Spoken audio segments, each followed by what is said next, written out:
අද මම ඔයගොල්ලන්ට කතා කරන්න සූදානම් වෙන්නේ සමේ රෝගය ගැන.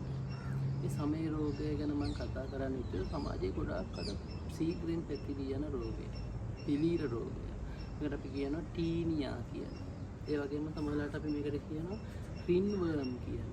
ඒකට හේතුව මෙන්න මේ වගේ රවුම් දකින්න පුළුවන් කාසි වගේ. මේ ශරීරයේ ඕන තැනක හැදෙන්න පුළුවන් විශේෂයෙන් ලිංගාශ්‍රිතව හැදෙන. මේ ලිංගාශ්‍රිතව හැදුනම ඒක අධිකව හසනවා. මේ ගොඩාක් අය වෛද්‍යවරයෙක් ගාවට යන්න බයයි, ලැජ්ජයි. මේක සමාජ රෝගයක් කියලා හිතන. එහෙම එකක් නෙවෙයි. ඒ නිසා මේකට අනිවාර්යෙන් ඖෂධ ලබා ගත යුතුයි. ඉතින් මේක හැදෙන්නේ කොහොමද කියලා අපි බලමු.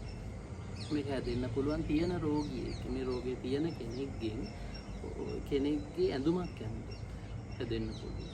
මම ඇඳ ඇතිරි තුවාය වගේව පාවිච්චි කරොත් හැදෙන්න පුළුවන්. සමහරවිට පොදු වැසිකිලි වලින් අපිට මේක හැදෙන්න පුළුවන්. පොදු වැසිකිලි හරහා. එහෙම නැත්නම් අපිට හැදෙන්න පුළුවන් අපි සමහරවිට මේ රෙදි අවුවේ දාලා බිම වැටෙනවා.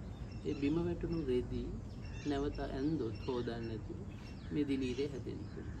ඒතර මේක සම්පූර්ණයෙන් දිලීර එහෙම නැත්නම් පුස් රෝගය සමට හැදේ වෙන මේක ගැන බිය වී යුතු නැහැ. මේකට ප්‍රතිකාර මගින් සම්පූර්ණයෙන්ම සුව කරගන්න පුළුවන්. වැදගත්ම දේ තමයි ඔබ මේකට සඳහා මෙහෙම රෝගයක් හැදුනම කරන්නේ මුලින්ම ගිහින් ඔසු සලකින් එවන්න ෆාමසියෙන් ඔබ ඉල්ලන බෙහෙත්. ඒගොල්ලෝ දෙනවා සමහර ආයතන වලින් දෙනවා. ඒ ఔෂධ ආලේපන ගාපු ගමන් ලෙඩ ඊළඟ දවසේ හොඳයි. දවස් දෙක තුනක් කාලා නතර කරාම තිබුණටත් වඩා වැඩි. ඒ හේතුව වෙයි ස්ටීරොයිඩ් කියන බෙහෙත් තියෙනවා. එහෙනම් ඒක සුදුසු නෑ. එහෙම ගන්න එපා. පළපුරුදු වෛද්‍යවරයෙක්ගෙන් හෝ සමපිලිබඳ විශේෂඥ වෛද්‍යවරයෙක්ගෙන් ඔබ මේ ඖෂධය ලබා ගන්න. ඒ වගේම මේ ආලේපන එක දිගට සති 6ක් අඩුම මාසයක් පාවිච්චි කරනවා. නැත්නම් මේකෙන් හොඳ කරන්න. වියලි හැමේ උදේට රැට ආලේප කරලා තියන්න ඕන. එහෙම නැත්නම් රෝගේ සුව වෙන්නේ. සමහර විට වෛද්‍යවරයා රෝගයේ ස්වභාවය අනුව ඔබට තීරණය කරන්න පුළුවන් බොන ඖෂධ. පෙත්ති කරල් වගේ. ඉතින් ඒව අරගෙන අපි ඒව ටිකක් මිල අධිකයි. ඔබ කරන්නේ ගොඩාක් වෙලාවට අනිත් සමහර රෝගවලදී වගේ අරන් සති දෙකකට දුන්නොත් සතියක් බීලා බලන්න. එහෙම වුණොත් මේ රෝගය හොඳ වෙන්නේ. අපිට සති 4ක් බොන්න කෝන සති 4ක් බොන්න. එහෙම වුණොත් ඔබට වෙන්නේ වියදම වැඩි සැරින් ඖෂධ අරගෙන. එතකොට ආලේපන සති 6ක් පාවිච්චි කරන්න. බොන්න ඖෂධ දුන්නොත් ඒකේ විදිහට පාවිච්චි කරන්න. සබන් ඊටාත්ම නුසුදුසුයි. සබන් කියන්නේ භාෂ්මික මාධ්‍ය. ඔබ සබන් ආලේප කරොත් ඔබගේ රෝගේ සුව වෙන්නේ නැහැ. ඉතින් සබන් වෙනකොට ආදේශක ෆාමසි වල දෙන වෛද්‍යවරයෙක්ට කියලා ඔබට පුළුවන් ඒ වගේ එකක් නිර්දේශ කරගන්න. ඊළඟට රෙදි. මත ගොඩාක් වෙලාවට කරන්නේ ඔබ කොහරි නේවාසිකව නතර වෙලා ඉන්නවනම් ඔබගේ රෙදි ඔබ අවුවේ වේලන්නේ නැහැ. ඒ ඇතුළේ. එවන්න අවුව වැටෙන්නේ නැති තැනක නිකන් වේල ගන්න. එහෙම වේලලා බෑ. හොඳ අවුවේ වේලෙන්න. ඒ වගේම කෘත්‍රිම රෙදි පාවිච්චි කරන්න එපා.